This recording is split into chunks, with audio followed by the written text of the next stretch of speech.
शिव की जो पहली बीवी थी सती, वो सती जब मरी है, जैसे मिथ कहती है, तो वो रोया है।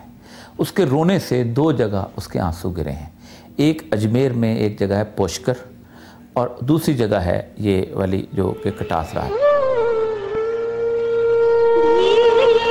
1947 में पाकिस्तान से हिंदुओं की हिजरत के बाद कटास राज के मंदिरों पर खामोशी छा गई। बुनियादी तौर पर कटास राज जो है ये हिंदुओं का तीसरा बड़ा, बल्कि दूसरा बड़ा अहम तरीन जो है मकाम है। आसमां कोई परोहत है जो हर बाम तले, जिस्म पर राख मले, माथे पे सिंदूर मले, सर निगूं बैठा है चुपचाप न जाने कब से। इस तरह है कि पसे पर्दा कोई साहिर है, जिसने आफाक पे फैलाया है यूं सहर का दाम। दामने वक्त से पैवस्त है यूं दामने शाम। अब कभी शाम बुझेगी ना अंधेरा होगा, अब कभी रात ढलेगी न सवेरा होगा। आसमां आस लिए है कि ये जादू टूटे, चुप की जंजीर कटे, वक्त का दामन छूटे। दे कोई शंख दुआई, कोई पायल बोले, कोई बुत जागे, कोई सांवली घूंघट खोले। ताम ताम ताम तक जनु तकित सा निदप धीम तकित धीम धीम धीम। सॉल्ट रेंजेस बुनियादी तौर पर हिंदू शाही पीरियड के ज़माने में एक बहुत इम्पॉर्टेंट जगह समझी जाती थी मेडिटेशन के लिए, कि जहाँ मुख्तलिफ लोग जो थे वो आके अपने आप को मेडिटेशन करते थे, यानी जिससे कहते हैं इस्तग़राक, या किसी जगह बैठ के ख़ास तौर पे वो चिल्ला काटना, सारा कुछ। ये मालूम इंसानी तारीख के आगाज के दिन है। सुनहरे बालों वाले नौजवान आर्या रथ पर सवार, जी जंग और शायरी के देवताओं के परस्तार नौजवानों का अहद। यूनान में होमर और इलियड लिखने में मसरूफ है, भारत में महाभारत के किरदार आपस में नबरदास्मां है। इस शायरी और मौसीकी के पस मंजर में अजीम आवाजों और रंगों की दुनिया फैली हुई है। ये बहस मुबाहिसों का दौर है, ये संगीत का दौर है।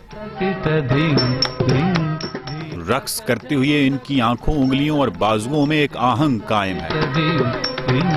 हिमालय की चोटियों पर धुंध तैर रही है, बादल रक्सा हैं, और कटाक्षा में चांद इंसान की इब्तदाई तहजीबी तारीख का शाहिद बनकर उभर रहा है। जम जम जम तक जम तकित जम। रवायत के मुताबिक शिव देवता के आंसुओं के नतीजे में बनने वाली इस तालाब की गहराई गैर महदूद है। ऋग्वेद की पहली किताब में जिक्र है कि इस तालाब के 300 फुट नीचे दरिया बहता है। असल में बुनियादी तौर पर ये दोनों आर्टिजन्स वेल हैं।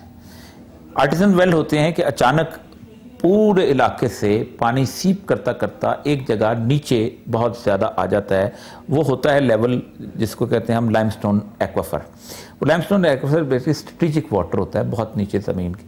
वो इतना पानी होता है कि प्रेशर से बाहर निकल पड़ता है। उसके नीचे बहुत बड़ा ज़ख़ीरा होता है इस कायनात का, जो अल्लाह ताला ने इंसान के लिए छुपा के रखा हुआ है। उसको फॉसिलाइज्ड वाटर भी कहते हैं, कि यानी छुपा हुआ फॉसिलाइज्ड वाटर जो कि सदियों से सीप करता करता ज़मीन के किसी दहाने में रस्ता रस्ता चला गया और उसके ऊपर लाइमस्टोन की बड़ी पक्की तय बन गई।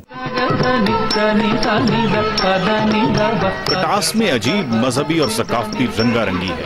हिंदुओं के लिए मंदिर, बुद्धों के लिए स्तूपा, सिखों के लिए हरि सिंह नलवा की बनाई हवेली और मुसलमानों के लिए अल-बैरूनी का यहाँ कैंप। कटास की तारीख बहुत दिलचस्प है।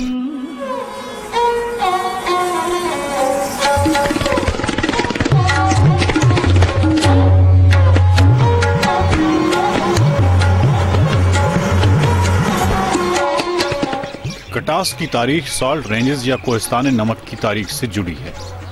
कोहिस्तान नमक का सिलसिला दरियाए जेहलम से शुरू होकर दरियाए सिंध के पास काला बाग पर खत्म होता है। इसकी लंबाई 300 किलोमीटर और चौड़ाई 8 से 30 किलोमीटर तक है। सिकंदर आजम के फौजियों के घोड़े इसी इलाके में चरने के दौरान पत्थरों को चाटते पाए गए, जिससे यहाँ नमक की मौजूदगी का इंकशाफ हुआ। आज भी खेड़ा में नमक निकालने का काम जारी है। कोहिस्तान नमक या सॉल्ट रेंजेस को अगर अर्जियाती अजायब घर कहा जाए तो गलत ना होगा।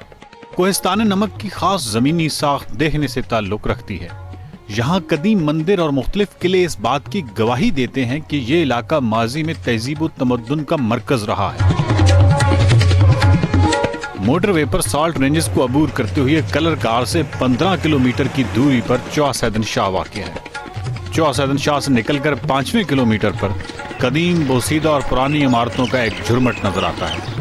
यही कदीम तारीखी कटास राज है।